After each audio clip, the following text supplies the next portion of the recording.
ظالم جس وقت ظلم کرتا ہے نا، اس وقت وہ یہ سمجھ بیٹھتا ہے کہ میں ہمیشہ اسی طاقت میں رہوں گا۔ ظالم جب ظلم کرتا ہے تو وہ سمجھتا ہے کہ شاید یہی قوت، یہی طاقت، یہی جوانی، یہی اقتدار یہ قائم رہے گا، لیکن کبھی ظلم کا راج قائم رہ سکا نہیں، رہتا ہی نہیں۔ یزید نے ظلم کی حد کر دی، جب تخت حکومت میں بیٹھا تو ظلم کی حد کر دی، حد کر دی اس نے سمجھا تھا کہ شاید یہ اقتدار میرے پاس رہے گا، شاید یہ تخت جو میں نے سجایا ہے اس پہ سجا رہوں گا، بنا رہوں گا، قائم رہوں گا۔ اسے سمجھ نہیں نہ آئی کہ حکومتیں ظلم سے نہیں عدل سے قائم رہتی ہیں۔ میرے عمر فاروق رضی اللہ تعالیٰ عنہ کی حکومت عدل سے قائم تھی تو 12 سال قائم رہی، 12 سال قائم رہی، اور عمر چلے گئے، عدل کرتے کرتے چلے گئے۔ میں اگلے جمعے بیان کروں گا حضرت عمر کے بارے میں۔ جناب عمر چلے گئے، عدل کرتے کرتے دنیا سے رخصت ہو گئے، لیکن مدینے کی گلی سے بھی جا کے پوچھو گے تو عمر کے عدل کی گواہی دے گی۔ مدینے کی گلی اور مٹی بھی کہے گی کہ عمر عادل تھا۔ یزید نے ظلم کیا نا، پورے 4.5 سال رہا، لیکن اس کا خیال تھا کہ میں جمع رہوں گا، بنا رہوں گا، رہ سکا نہیں، رہ سکا، کیونکہ اللہ غافل ہے، اللہ کو پتہ ہے۔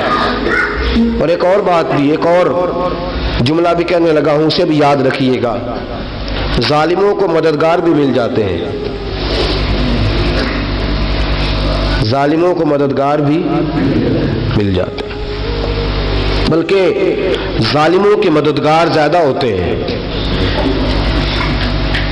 بدی جلدی پھیلتی ہے، گناہ جلدی پھیلتا ہے، ظالموں کے مددگار زیادہ ہوتے ہیں۔ یزید کو مددگار ملے، ابن سعد ملا، ابن زیاد ملا، شمر ملا، خولی بن یزید ملا، بڑے اسے مددگار ملے جو کہتے تھے کہ بالکل کوئی خطرہ ہی نہیں، دنیا تو ترستی ہے تیری دید کو، اور سب خیر ہے، ہر جگہ امن ہی امن ہے۔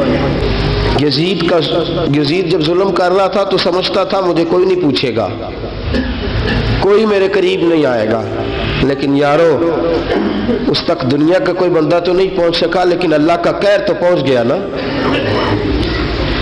اللہ کے انصاف کا ہاتھ تو پہنچ گیا نا، رب تو ہے نا دیکھنے والا۔ عبید اللہ ابن زیاد کے دربار میں جب سیدنا امام حسین کا کٹا ہوا سر پہنچا نا، اس نے ایک چھڑی پکڑی، اور چھڑی پکڑ کے نا تو امام حسین کے لبوں پہ مارنے لگا، کہنے لگا تجھے کہا تھا نا بات مان جا، کٹا ہوا سر تشت میں رکھا ہے، تجھے کہا تھا نا بات مان جا۔ راوی کہتا ہے عبید اللہ ابن زیاد نے چھڑی ماری اور اس نے بے ادبی کی، کہنے لگا تو تھا ہی اس قسم کا، تیرا یہی حال ہونا چاہیے تھا معاذ اللہ۔ حضرت بریدہ اسلمی حضور کے صحابی دربار میں موجود تھے، فرمایا ابن زیاد تو برا ہے، تیرا باپ برا ہے، چھڑی پیچھے کر، کئی بار میں نے ان لبوں کو مصطفیٰ کو بوسے دیکھے ہوئے دیکھا ہے، پیچھے کر، پیچھے کر، ہٹا لے۔ راوی کہتے ہیں کہ 1 2 3 4 5 6 سال گزر گئے، وہی کوفے کا دربار، وہی محل، وہی تخت اور وہی تشت جس میں امام حسین کا سر رکھ کے لایا گیا تھا۔ 6 سال کے بعد مختار ثقفی حکمران بن گیا۔ مختار ثقفی نے کہا کہ میں چن چن کے ماروں گا وہ بندے جنہوں نے امام حسین کو قتل کیا تھا۔ 1 نہیں 2 نہیں 4 نہیں 6000 بندہ مارا اس نے، چن چن کے۔ راوی کہتے ہیں کہ یہ ابن زیاد 30,000 فوج لے کے نہر فرات کے کنارے میدان کربلا کے سامنے آیا اور اس نے جہاد کیا۔ مختار ثقفی نے ابراہیم بن مالک کو بھیجا، فرمایا جاؤ قتل کر کے لاؤ۔ لڑائی شروع ہو گئی، یکم محرم کو ہوئی تو پھر بند ہو گئی، پھر 5 کو شروع ہو گئی، پھر 7 کو شروع ہو گئی، 10 محرم کا دن آ گیا 6 سال کے بعد، وہی ظہر کا وقت آ گیا، وہی عبید اللہ ابن زیاد جس نے امام حسین رضی اللہ تعالیٰ عنہ کو قتل کروایا تھا، وہ گرا ہوا ہے اور زمین پہ گرا ہے، اس کی گردن پہ ابراہیم بن مالک نے پیر رکھا اور اس کی گردن کو کاٹ کے تشت میں رکھا، اور تشت میں رکھ کے جب اس نے کوفہ بھیجا، وہی تخت جس پہ عبید اللہ ابن زیاد نے بیٹھ کے امام حسین کے مبارک لبوں پہ چھڑی ماری تھی، اسی تشت پہ رکھ کے جب اسی عبید اللہ ابن زیاد کا سر سامنے رکھا تو کوفے کے اس دارالخلافہ کے ایک کونے سے ایک بابا بولا اور بول کے کہنے لگا، لوگوں گواہ رہنا میرا رب بڑا عادل ہے، گواہ رہنا اللہ بڑا عادل ہے۔ چیختا ہے، کونے سے پکارتا، کہتا لوگوں عدل ہو گیا، انصاف ہو گیا، عدل ہو گیا، انصاف۔ دیکھو دیکھو، جب حسین کا سر آیا تھا، ابن زیاد نے گستاخی کی تھی تو کونے سے آوازیں نکلنے لگی تھی کہ زیاد برا ہے، حسین اچھا ہے۔ آج ابن زیاد کا سر آیا ہے، آواز پھر کونے سے نکلی ہے، لیکن آواز کیا گونج رہی ہے؟ آواز پھر وہی گونج رہی ہے، زیاد ابن زیاد برا تھا، حسین کو اللہ نے بڑی عزت عطا فرما رکھی۔ مکافات عمل، مکافات عمل، اللہ غافل نہیں ظالم جو کام کرتے، اللہ غافل نہیں۔ 6 سال کے بعد وہی دن، وہی وقت، وہی گھڑی، وہی لمحہ، وہی سارا نظام، وہی دربار، انسان ڈرتا نہیں، انسان باز آتا، عبرت پکڑتا۔ ابن زیاد اس وقت کہتا تھا کہ میں جاؤں حسین کے پاس، یہ میں جو ہوتی ہے یہ مروا دیتی ہے۔ شیطان نے کہا تھا انا خیر منہم، میں بہتر ہوں، بس ختم ہو گیا، ختم ہو گیا۔ ابن زیاد قتل ہوا، وہی تاریخ، وہی زمانہ، اللہ کریم نے اس کو ذلت کی موت دی، مرا، اور 30,000 فوج لے کے نکلا تھا، پھر بھی بچ سکا نہیں۔ یہ ابن زیاد کا حال ہوا۔ ابن سعد صحابی کا بیٹا تھا، نبی پاک علیہ السلام کے پیارے صحابی کا بیٹا تھا، جناب سعد بن نبی وقاص کی اولاد تھی۔ لیکن یاد رکھنا، اگر ایک صحابی کا بیٹا یزید بن سکتا ہے تو دوسرے کا ابن سعد بھی بن سکتا ہے۔ اور صرف یوں ہی توجہ نہ کیا کرو، ابو جہل کا بیٹا بھی تو صحابی رسول بن گیا تھا نا۔ یخرج الحی من المیت ویخرج المیت من الحی، رب فرماتے ہیں میں زندوں سے مردے اور مردوں سے زندے نکال دیا کرتا ہوں۔ میں کبھی کبھی کعبے کے اندر بت بھی رکھوا دیتا ہوں، گھر میرا اور میرے ہی شریک اس گھر کے اندر راج کرتے رہتے ہیں، میری بے نیازی ہے، کچھ کا کچھ کر دیتا ہوں۔ ابن سعد مختار حکمران بنا تو مختار ثقفی نے ابن سعد کے بیٹے حفص کو بلایا، اور مزے کی بات یہ ہے کہ مختار جو بعد میں حکمران بنا نا، بڑی یاری تھی اس کی ابن سعد کے ساتھ۔ جتنے قاتلان امام حسین تھے وہ کوفہ چھوڑ کے بھاگ گئے، دوڑ گئے۔ اور ایک بات یاد رکھنا، ظالم بزدل ہوتا ہے، ظالم بزدل ہوتا ہے، اس کے اندر وہ اطمینان نہیں ہوتا، تو ڈر لگتا۔ بھاگ گئے سارے کوفہ چھوڑ کے، لیکن ابن سعد نے کہا مختار میرا یار ہے، مجھے کچھ نہیں کہے گا۔ اس کے گھر والوں نے سمجھایا کہ تو دوڑ جا، تیرا تو ظلم بھی بہت زیادہ ہے، دوڑ جا تو۔ اس نے کہا نہیں میرا یار ہے، مجھے کچھ نہیں کہے گا۔ اس نے کہا تو نبی پاک کے نواسوں کا نہیں بنا تو تیرا یار تیرا بنے گا، تو رسول پاک علیہ السلام کے خاندان کا نہیں بنا، ان کا تو نے احترام نہیں کیا، یاری کا۔ اس نے کہا نہیں مجھے کچھ نہیں کہنے والا، تم چھوڑو اس بات کو۔ حفص کو پیغام بھیجا، بیٹا آیا۔ مختار نے کہا تیرا باپ کدھر ہے؟ اس نے کہا جی ابا جی اب باہر نہیں نکلتے، بس گھر کے کونے میں بیٹھ کے اللہ اللہ کرتے ہیں۔ اس نے کہا اچھا کیا کرتے ہیں؟ کہا جی گوشہ نشین ہو گئے۔ اس نے کہا اب تیرا باپ گوشہ نشین ہوا ہے؟ اب گوشہ نشین ہوا ہے؟ بھیڑیے سے لومڑی نے کہا کہ جاؤ شکار کر لو، تو بھیڑیا کہنے لگا بوڑھا ہو گیا تھا نا، بھیڑیا کہنے لگا نہیں میں نیک ہو گیا ہوں، میں نے شکار کرنا چھوڑ دیا ہے۔ میں کسی جانور کو تنگ نہیں کرتا، تو لومڑی کہنے لگی نہیں بادشاہ سچی بات کر، اب تجھ سے دوڑا ہی نہیں جاتا، اب شکار پکڑا جاتا، اب تجھ سے دوڑا نہیں جاتا، پکڑا، اب تیرے اندر آج بھی طاقت آئے تو تو کم کرے نہ، تو اب بھی چھوڑنے والا، اب تجھ سے دوڑا نہیں جاتا۔ ملا رومی فرماتے ہیں بوڑھا ہو کے تو بھیڑیا بھی نیک ہو جاتا ہے۔ کہاں کہ جاؤ، تمہیں بلا رہا ہے۔ کہا نہیں جی میرے ابا جی نا آپ اندر رہ کے اللہ اللہ کرتے۔ اس نے کہا اسے اللہ اللہ یاد آئی ہے، اب اللہ اللہ یاد آئی ہے، کچھ گناہ ایسے ہیں جو رب معاف نہیں کرے گا۔ فرمایا وہ جتنی مرضی نمازیں پڑھے، جتنے مرضی روزے رکھے، جتنی مرضی نفل پڑھے، سارا کچھ کر لے، لیکن اللہ کبھی حسین کے گستاخ کو معاف نہیں کرے گا، کبھی نہیں معاف کرے گا۔ اس لیے کہ جو حسین کا بے ادب ہے وہ دراصل رسول پاک کا بے ادب ہے، اللہ اسے معاف کرے گا۔ وہ ظالم ہے، اس نے ظلم کیا، ابھی 6 سال ہی تو گزرے تھے، 6 سال ہوئے صرف۔ ابن سعد بھیجا بیٹے کو، کہا جا اب اپنے باپ کو جا کے کہا تجھے مختار بلاتا ہے، بات سنے آ کے۔ ڈر گیا، میں نے کہا ظالم بزدل ہوتا ہے، کہنے لگا اس سے جا کے کہو میں نہیں آ سکتا، بیمار ہوں۔ اس نے کہا چلو وہ نہیں آ سکتا تو ہم تو جا سکتے ہیں نا، ہم تو جائیں گے نا۔ ابن سعد نے بھیجے 10-12 بندے، فرمایا جاؤ زندہ نہ لے کے آنا میرے پاس، میرے پاس زندہ نہ لے کے آنا۔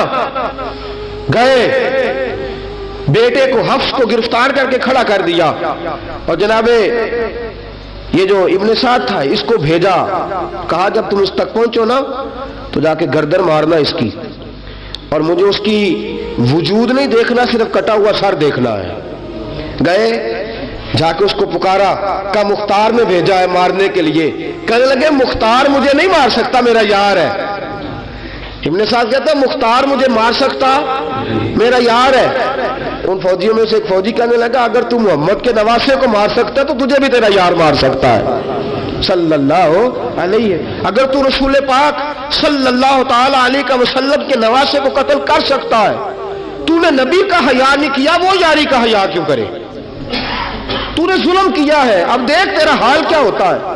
گرفتار کر لیا، منتیں کرتا رہا۔ تاریخ ابن سعد کو بتا رہی تھی کہ ابن سعد تو ہاتھ باندھتا ہے، پاؤں پکڑتا ہے، ذرا یاد کر میدان کربلا، میدان کربلا تجھے اپنی باری آئی ہے تو تو ہاتھ باندھتا ہے، میدان کربلا یاد کر۔ حسین نے بھائی کی بھی لاش اٹھائی تھی، حسین نے جوان بیٹے کی میت بھی اٹھائی تھی، 6 مہینے کا علی اصغر بھی اس کی گود میں دم توڑ گیا تھا، اس کی بیٹیاں پیچھے تھی، بہن پیچھے تھی، بھانجیاں پیچھے تھی، بھتیجیاں پیچھے تھی، لیکن حسین نے ایک بار بھی ہاتھ نہیں باندھے۔ یہ کون ہے اٹا ہوا، غبار سے پھٹا ہوا، ہزاروں کوفیوں کے درمیان وہ اکیلا ہی ڈٹا ہوا، یہ بال یقین حسین ہے، نبی کا نور عین ہے۔ فرمایا یہ وہ میدان کربلا بھی یاد کرنا، تو ظالم تھا نا، معافیاں مانگ رہا ہے۔ حسین رسول پاک کے نواسے تھے، ایک بار بھی معافی طلب، دیکھ منظر یاد کر۔ ابن سعد کا ایک ہی بار میں سر قلم کیا، ایک ہی بار میں۔ امام حسین پہ تو پہلے 82 زخم لگے تھے تلوار کے، 82 زخم تلوار کے، نیزوں کے، اور کئی نیزوں کی انیاں امام حسین کے وجود میں ٹوٹ گئی تھی۔ امام حسین رضی اللہ تعالیٰ عنہ پہلے ڈٹے رہے، جمے رہے، بڑی دیر کے بعد پہلے ہی بار میں گر گیا۔ ابن سعد کا کٹا ہوا سر پہنچا تو بیٹا کھڑا تھا۔ مختار سقفی نے کہا کہ تیرا باپ میں نے مار دیا ہے۔ کہنے لگا کوئی مزہ نہیں رہا زندگی میں۔ اس نے کہا چلو ٹھیک ہے تمہیں بھی مار دیتے ہیں، اگر مزہ نہیں رہا تو مار دیتے۔ کاٹ دیا سر اس کا بھی، دونوں سر کاٹے، تشت میں رکھے، اور مدینہ منورہ حضرت محمد بن حنفیہ رضی اللہ تعالیٰ عنہ جو امام حسین کے چھوٹے بھائی تھے، جناب علی کی دوسری زوجہ کے بیٹے تھے، جناب علی کے صاحبزادے ان کے پاس بھیجے، اور بھیج کے کہا کہ لو ابن سعد کا سر حسین کا بدلہ ہے اور اس کے بیٹے کا سر علی اکبر کا بدلہ ہے۔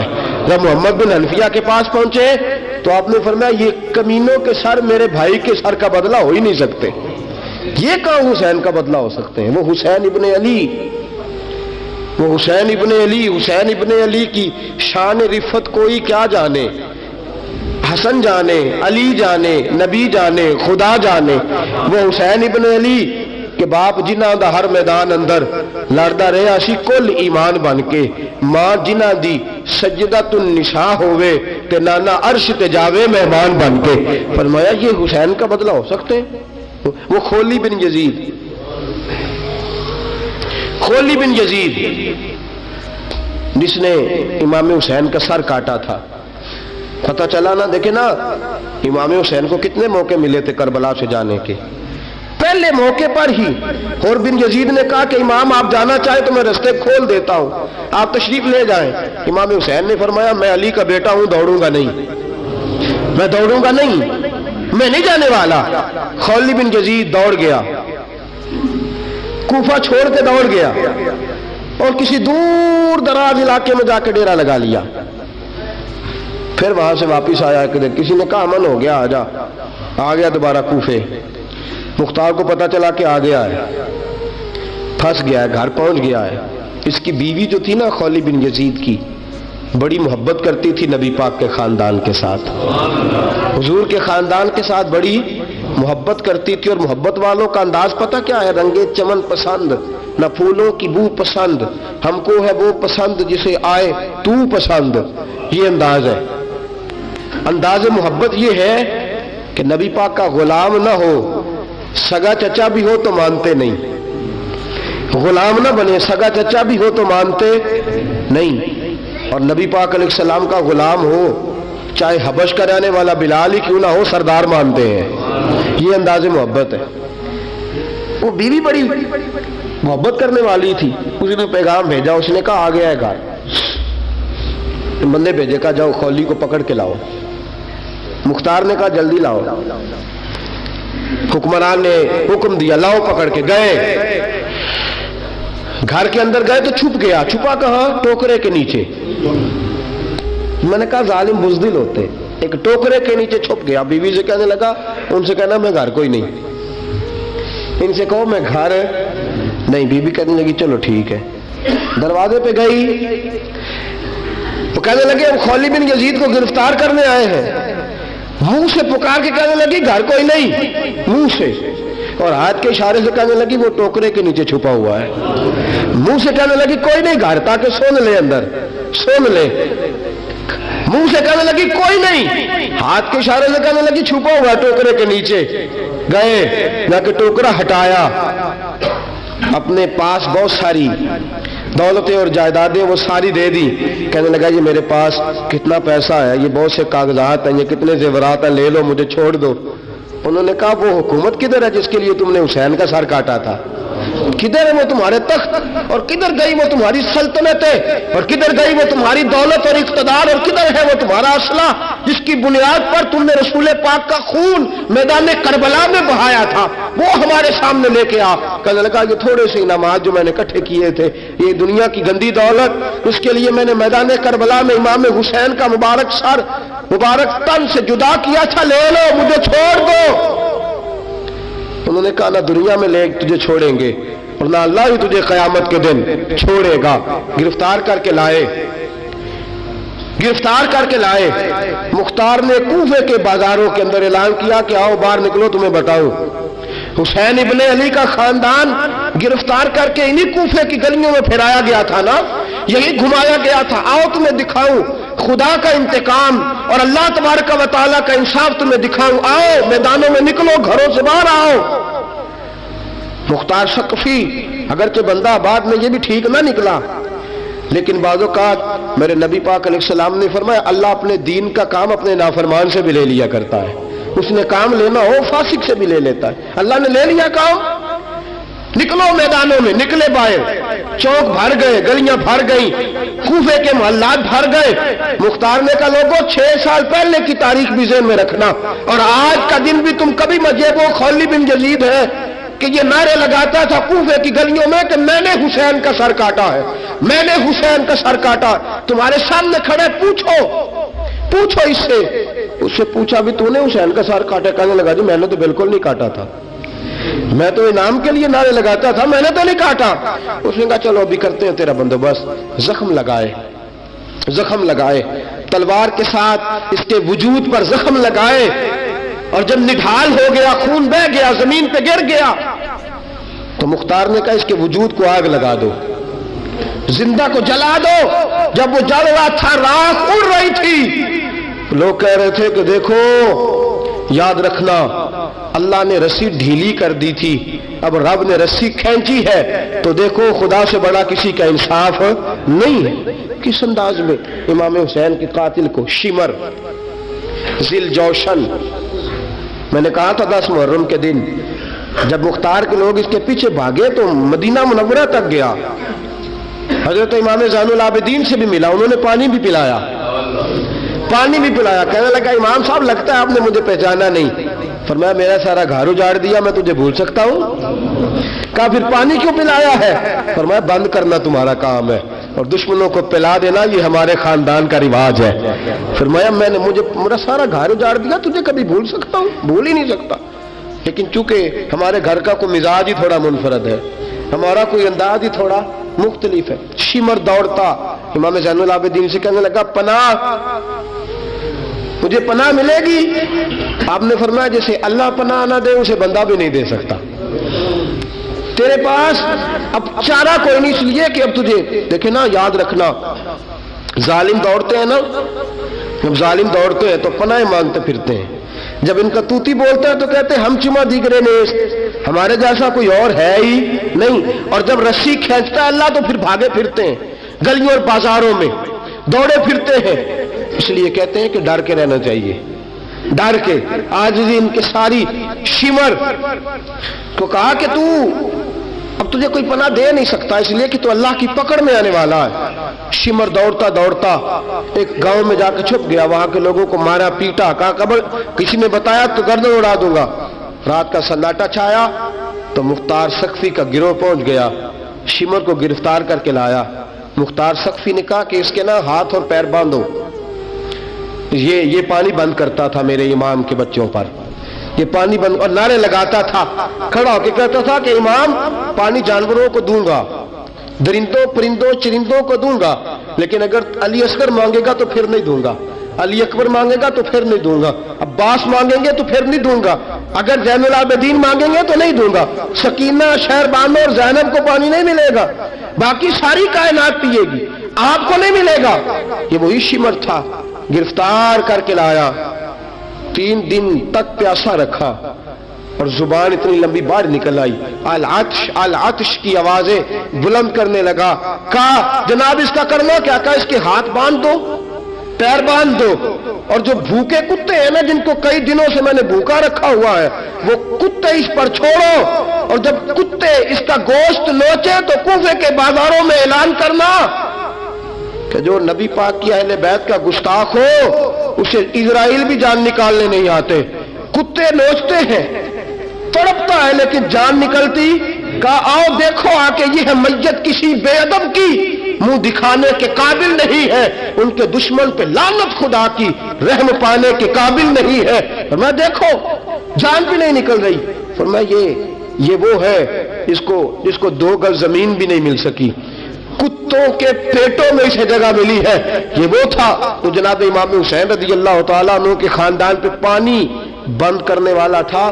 میرے عزیزو دیکھو، رب فرماتا ہے کہ میں کبھی کسی ظالم سے غافل نہیں